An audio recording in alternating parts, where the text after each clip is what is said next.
Hey, welcome to the City Rev Life podcast. We have a special episode. It is a hot takes edition with Pastor Carter.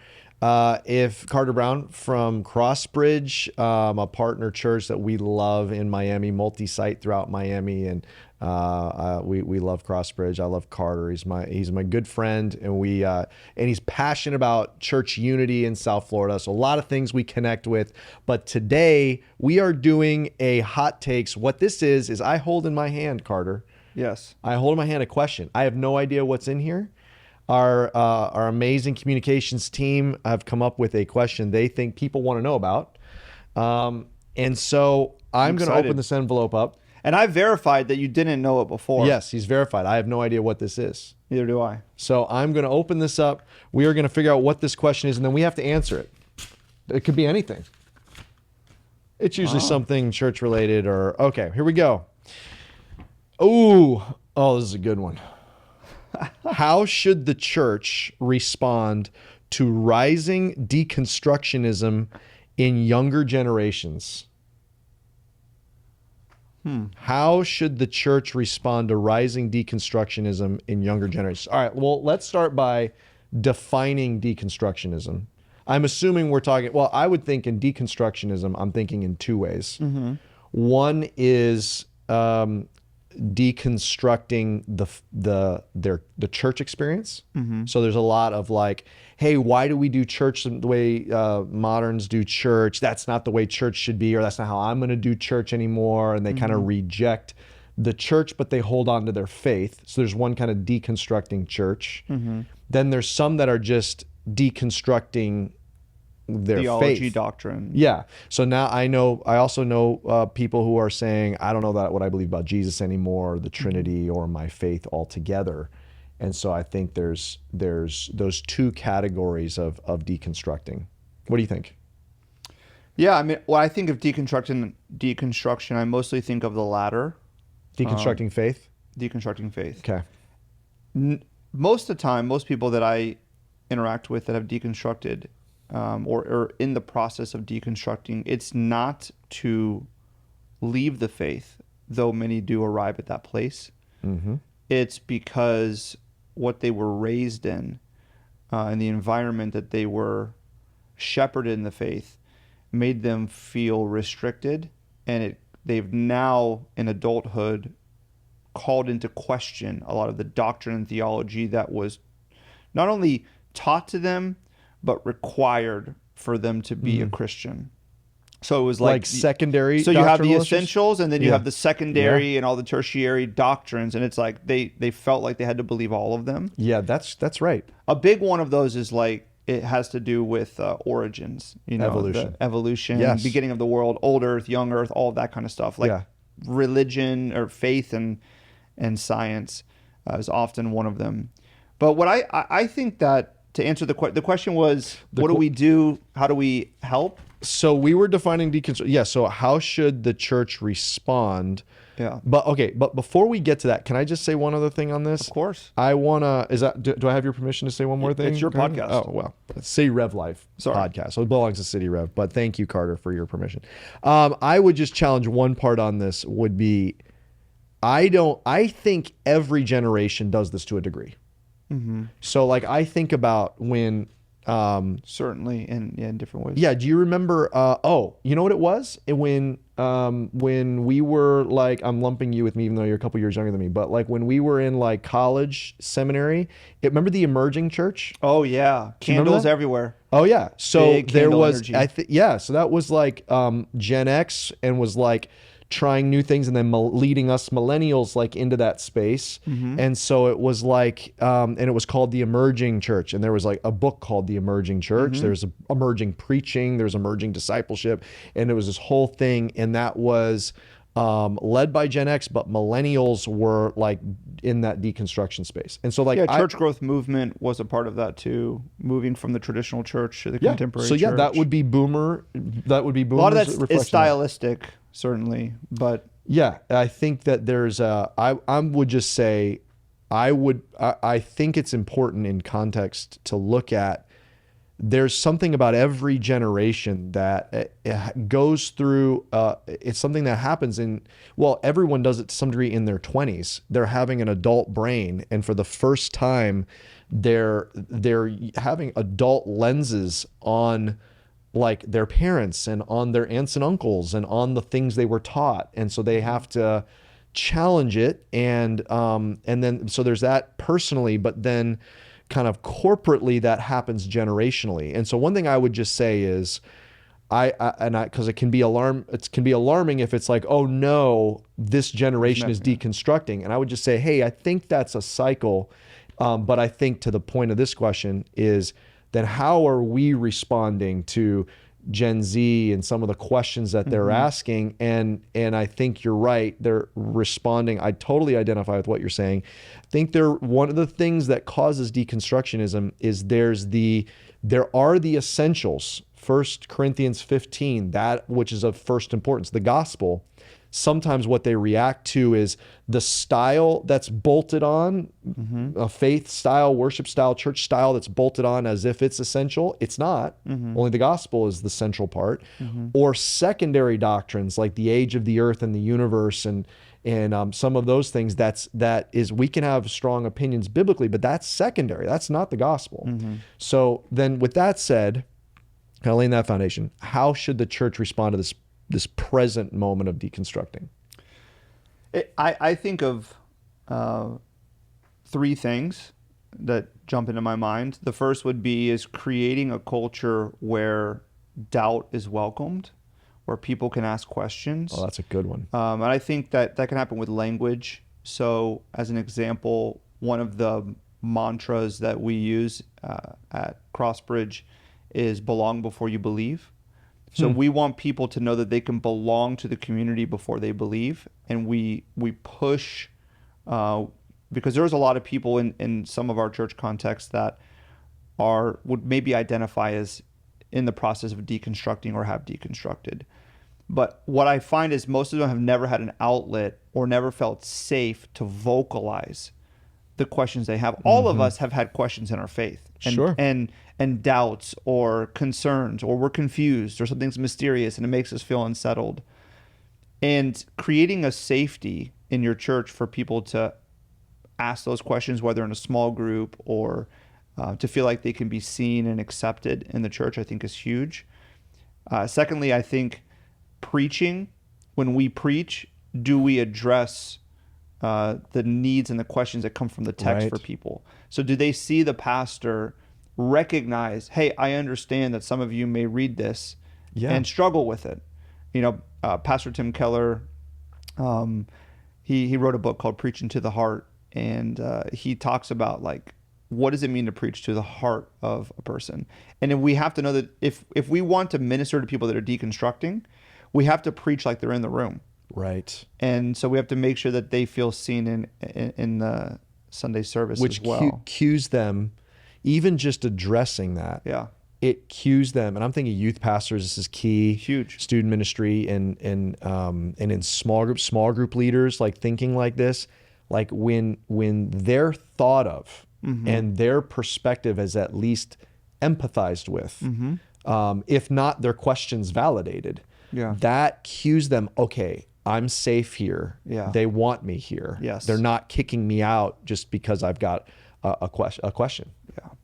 Yeah. So I think that's huge. That's a good one, Carter. And then I think just if you see in your community that there are certain questions that people are having or vocalizing because you've created that safety, is whatever you call it, but have some element of spiritual formation classes where people can come around a topic that they're struggling with and they can vocalize how they feel without receiving judgment, without being combated. Or, we love, as Christians, and especially seasoned Christians, as we grow, we love apologetics. Yeah. But sometimes we can immediately apologetic someone. And allowing someone just to be in a space where there's teaching, but they can vocalize and not feel like their dignity is being affected because they're just like being cut down immediately. I think creating spaces where around topics where that can take place is really helpful in people reconstructing from their deconstruction. Yeah. I think that last part about apologetics is key, because I have been in conversations where I hope I've not done that where I've just downloaded a bunch of information, but I've been like with a friend that would maybe say they're not a Christian, but they have a faith background, and they're asking an honest question. So they're asking me for the apologetic answer, and I give it to them, and they'll at the other end be like, I can't debate that logic, but you haven't moved the needle with me. Yeah. And so that's cued me over the years is, you know what? I don't think their number one question is a logical one. No. And I think the reason why I think that third one of creating a safe space, empathizing with where they're at and not just downloading a bunch of bullets, logical bullets, is a lot of times I think the deconstruction is coming from pain that needs to be healed. It's presented, and I think we've got to be wise to see the dynamic. It's being presented like a logical issue. It's being presented like there's biblical disagreement, but there's pain behind the surface, under the surface. I think of the woman at the well. Remember, she's like, she goes, Jesus says, hey, draw water. Think about the conversation. Draw me water. And she's like, why are you talking to me? And he says, if you knew who I was, you'd ask me to draw water. And she's like, wait, are you hitting on me? And then he says, and he's like, she doesn't actually say that, but that's probably the dynamic. And then he's like, well, go call your husband. And she's like, well, I don't have a husband. And then he says, well, you're right, but you've had 5 husbands before that. He's getting to her pain. And then she says, I see that you're a Jewish man. Which is the right mountain to worship on? Yeah. Right? So he's getting to what her actual issues are and where she needs the Messiah. And then she tries to bait him into the logical thing, which Jesus, I mean, like of any of the rabbis that are there, like versus woman at the well, like Jesus is going to be able to just logically shred her and talk about where the right mountain to worship on is, right? Yeah. Mount Zion, but from Jesus' perspective. But he doesn't do that. Yeah.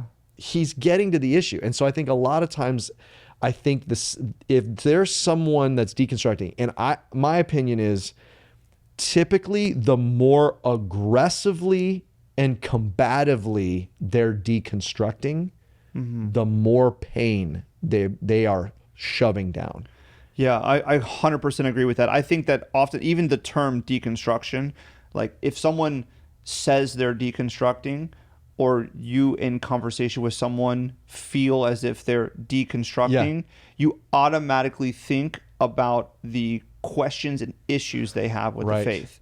So you've already made the person a position to rebuttal. Yeah. And I think that's where the damage is done. It's not they need to their positions need to be addressed. We need to hear and empathize and speak. There's a space for that. For sure.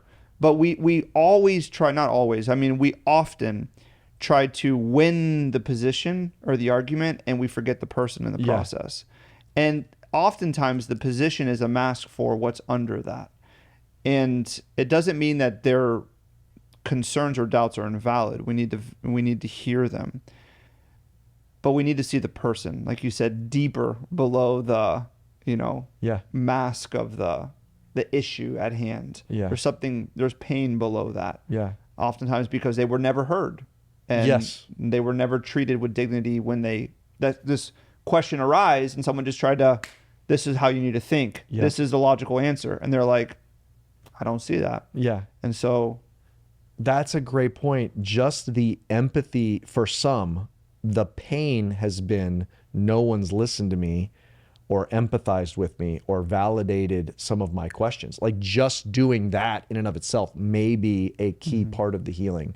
Yeah. Okay, so as we're getting down deeper into this issue, just from your space pastorally in your conversations and just how you're viewing what's going on in our city and in our generation, what are some of the pain points that you think people have experienced that are common either in their faith or in church that leads them to the deconstructing position logically, where they're starting to talk about issues they disagree and they're kind of starting to deconstruct their faith.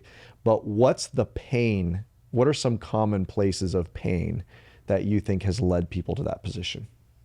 I think that there's probably a multitude of factors in this, but the common denominator that I see, whatever the issue may be, that is the chief issue that the person is deconstructed or has questions about, it's that oftentimes the culture in which they were raised was this, for lack of a better term, holiness culture, where if you did not think a certain way, believe certain positions, act in a certain accord, you were out. Mm-hmm. And there was a question of the validity of your faith. Mm-hmm. You needed to think more, you needed to believe more, have bigger faith, just trust God. God is bigger, his ways are bigger than our ways. A lot of these mantras, and a lot of people that are deconstructed are saying, listen, I have like real questions, and you're just invalidating them with statements, and you're telling me that how I feel, that's the big part, right? How I feel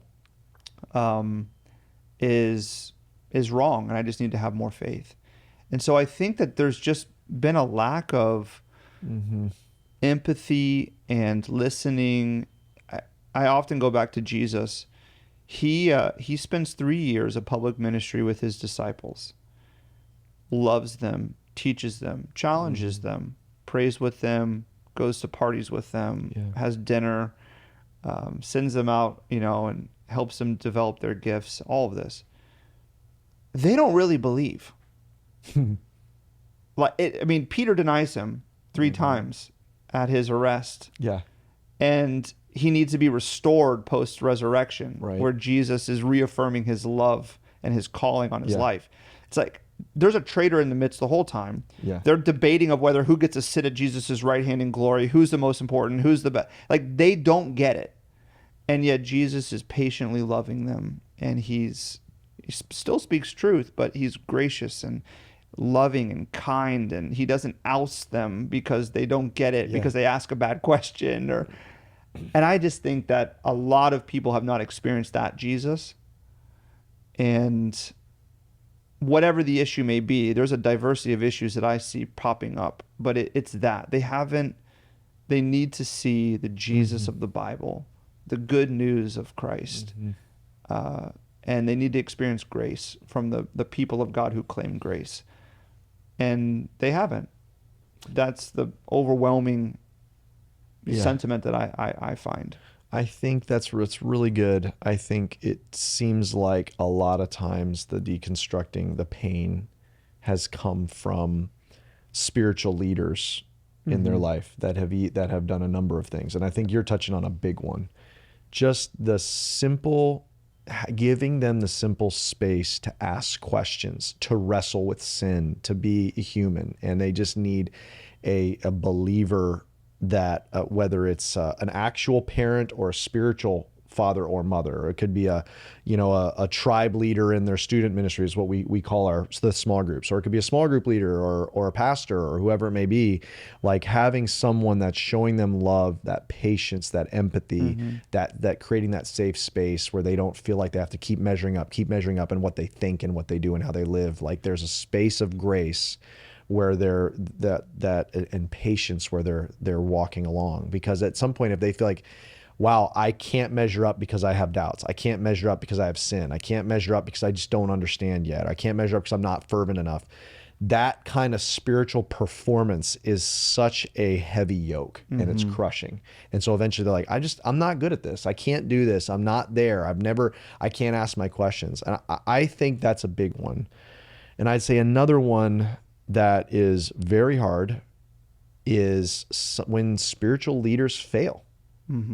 And I think there's when someone's like, oh, I'm following this person and I'm on fire. I'm this young Christian. Maybe they're a teenager or a college student, or they're in their 20s or newly married. I'm like, I'm all in, and they're like all fired up. And then this person that they're following either betrays them hurts them or has a moral failure or abandons. And it's just, and when you look at those two examples together, it's how do we respond? There's the cultural, the church-wide things and the things preachers can do and small group leaders can do.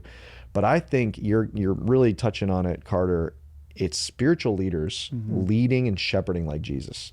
Yeah, and I also think like connected to deconstruction, which we would never say that this is deconstruction, but I think it's overwhelmingly prevalent in churches, is the feeling among the people of God where a huge majority of them have questioned consistently the validity of their own salvation, where they felt like, I don't know if I'm really saved. Yeah. How could I, because we think to ourselves, how could I be like this? How could I continue to struggle with this? How could I not measure? Because there's this performative, as you said, measuring up, and we don't measure up. And so it causes us to maybe internally and secretly deconstruct a little bit and be, where we know that we're supposed to have full assurance. The Holy Spirit gives us assurance of our faith. And I think it's all connected, even to the large scale deconstruction. I would even say, and this maybe is controversial, Fire away, man. I think that there is a lot of courage in deconstruction, because I think a lot of people feel the things that those that are deconstructing are saying, they don't say it. And so they keep up the religious tradition and motions, but feeling all of these things, questioning the validity of their own salvation, questioning the validity of their faith. And there's a lot of things that lead to that. And so I think that looking at someone that has deconstructed and saying, what matters most is not that you get this secondary issue right according to my position. What matters most is that you believe that Jesus died for you and rose for you. Like the gospel. We don't get to convict other people of sin and righteousness and judgment. That's the Spirit's work. Yep. And so what we get to do is love our neighbor as ourselves, as we are in response to our love of God with our whole self. And so when we think about those deconstructing or those with questions in our church, or if it's us ourselves, like we have to run back to the gospel of grace and push and point people to Jesus, who is full of grace. And when we find the grace of Jesus, then we find truth. It's good. And I think that culture and that sentiment, that mentality is like, they need Jesus and belief, and the Spirit will work in them. The Spirit will rebuild, reconstruct, give assurance. Yeah. That's so good. So let's kind of wrap it up here and maybe just, Carter, succinctly, what would you say to the person who's maybe would say, hey, that might be me, I'm deconstructing? Like, what would be like a succinct thing that you would encourage them?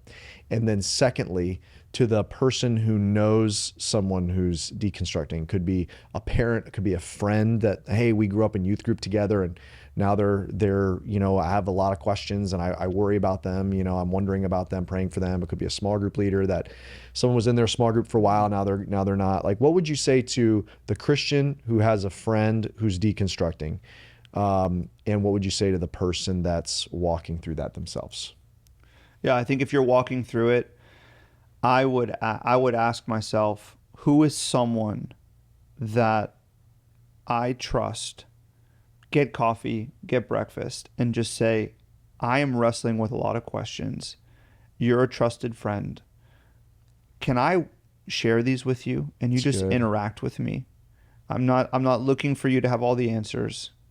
Let them off the hook. I'm not coming to you for you to answer everything. I need someone to talk with about this. It's great. I think that's really important. If you know someone that is deconstructing, I would do the same thing. Get lunch with them, get breakfast with them, get coffee with them, invite them over for dinner, and just be intentional. Say, hey, I know you're going through a lot of things. I don't want to answer any of your questions. I want to hear you out. I just want to listen. I just want to hear what you're going through, what you're feeling, because I love you and I care about you. And so I just want to hear, tell me your pain, tell me your feelings, give me some insight into your story. Yeah. And don't try to fix it that night. Yes. Don't do that. Just say, thank you for sharing. I love you. I'll be praying for you. Yeah. Let's do this again. Yep. That's simple as that. That's so good. I would, my word to each group was similar, and I'm taking from what you said earlier, Carter, is if you're the person that's walking through deconstruction, cling to Jesus. Just cling to Jesus, and just trust that if you just keep following him, the Holy Spirit's going to do that work. And just be reminded of how much he loves you and what he did for you and his patience for you. If you're the person that has a loved one that's deconstructing, a friend, maybe a child, maybe a brother or sister, maybe whatever it may be, live out the person of Jesus. Like you were saying, Carter, live that out, walk that out, and be that patient, empathetic person in their life. Because listen, just like you were saying, Carter, in the end, this is going to be the Holy Spirit at work, and we don't write that person's story, but we're trusting that the Holy Spirit's got a wonderful story for that person. So, hey, thank you for joining us on the City Rev Life podcast, and we'll see you next time. Thank you so much for listening to the City Rev Life podcast. Feel free to subscribe and leave a rate and review. We love it when you share it with your friends on social media, so don't forget to tag us at cityrev.church. If you're interested in more resources, download our City Rev Church app and follow us on social media. Have a great day.